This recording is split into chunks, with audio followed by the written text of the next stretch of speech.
আসসালামু আলাইকুম, সাতক্ষীরা কুকিংয়ে আপনাদের স্বাগতম।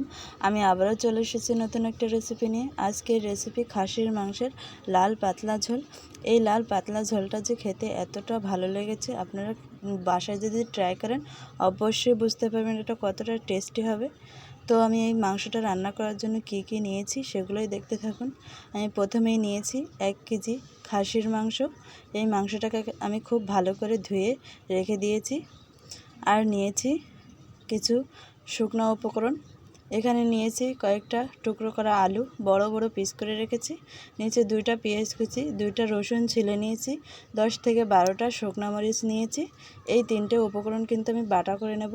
আর জিরা গরম মশলাটাও কিন্তু আমি পেস্ট করে নেব। এবার আমি চুলায় বসিয়ে দেব মাংসটা। আমি 500 গ্রাম পানি দিয়ে মাংসটা বসিয়ে দিলাম। এটা আমি কিছুক্ষণের জন্য সিদ্ধ করে নেব। 10 মিনিটের মতন সিদ্ধ করে নিয়ে আমি এটাতে কিছু তেল অ্যাড করে দেব। আমার কিছুটা পানি কিন্তু শুকে আসার পরেই কিন্তু আমি তেল অ্যাড করে নিয়েছি। এটাতে দিয়ে দেব যে পেঁয়াজ রসুন মরিচের যে পেস্টটা, সেই পেস্টটাই কিন্তু দিয়ে দেব। এবার এটাকে কিন্তু খুব ভালো করে মিশিয়ে নেব। খুব ভালো করে মিশিয়ে নিলাম। এটা আমি খুব ভালো করে মেশানোর পরে এটাতে আমি লবণ দিয়ে দেব স্বাদ মতো, হলুদ দিয়ে দেব পরিমাণ মতো। খুব ভালো করে এবার কষিয়ে নেব মাংসটা যতক্ষণ পর্যন্ত ঝোলটা শুকিয়ে তেলটা না বেরিয়ে আসে।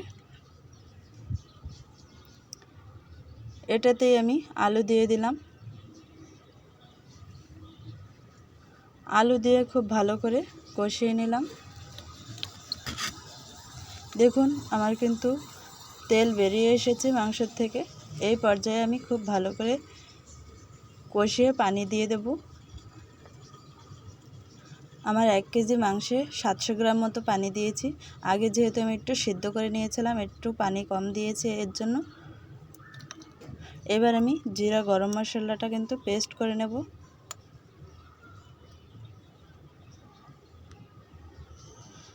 দশ মিনিট ফুটে গেছে মাংসটা। এবার আমি 10 মিনিট পরেই আমি জিরা গরম মশলার যে পেস্টটা সেটা দিয়ে দেব।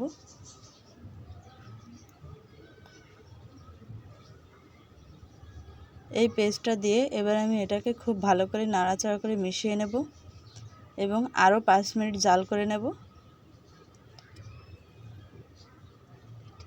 এবার আমি এটাকে নামিয়ে নেব। দেখুন আমার খাসির মাংসের পাতলা ঝোল কিন্তু রেডি। এটা যেমন সহজ পদ্ধতিতে আপনাদের দেখালাম, ঠিক সেভাবেই আপনারা যদি বাসায় রান্না করেন তাহলেই বুঝতে পারবেন এটা কতটা সহজ। যদি আমার এই রেসিপিটা যদি আপনাদের ভালো লেগে থাকে অবশ্যই বাসায় ট্রাই করবেন। আমার ভিডিওটা যদি ভালো লেগে থাকে লাইক কমেন্ট শেয়ার এবং সাবস্ক্রাইব করে দেবেন। ধন্যবাদ।